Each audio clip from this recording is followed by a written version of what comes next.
Imbis na inaaway natin ng China, magkaroon na lang tayo ng joint exploration sa kanila, sa West Philippine Sea. Bakit hindi na lang, sabihin natin sa China, bakit hindi na lang tayo mag-usap para sa profit? Huwag muna natin pag-usapan ng teritoryo.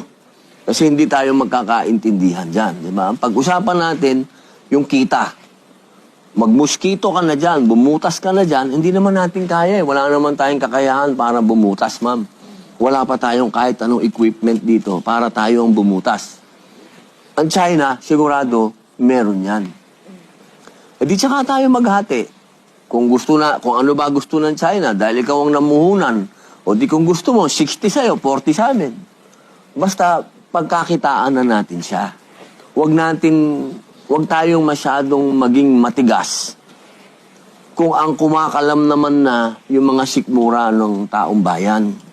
Di ba? Mahirap maging matapang masyado nang gutom ka. Kasi yung katapangan na yun, nagiging pangsiraulo na yun. Kapag pinatigasan natin, baka ma'am, mga apo na natin, wala pang makinabang dyan. Kasi, sila mahaba yung PC nila eh. Tayo ma'am, hindi. Oo. Ako naman, kung sana wala tayo sa krisis na to, na dinadaanan natin ngayon, pwede tayo makipagmatigasan. Sa akin, gutom na yung kababayan natin ma'am. Trilyon na ang utang natin. Dapat matuto din tayo ng diplomacy, di ba? Kasi yung panahon ng katapangan, hindi ito yung oras na yun. Wala tayong isusukong teritoryo. Never. Huwag natin gagawin yon. Sa profit lang. Parang nagnegosyo lang tayong dalawa, ma'am. O sige, ano lang tayo dyan, butas tayo dyan, ha? O basta yung kita dyan, dahil ikaw namuhunan, 60 sa'yo, 40 sa akin.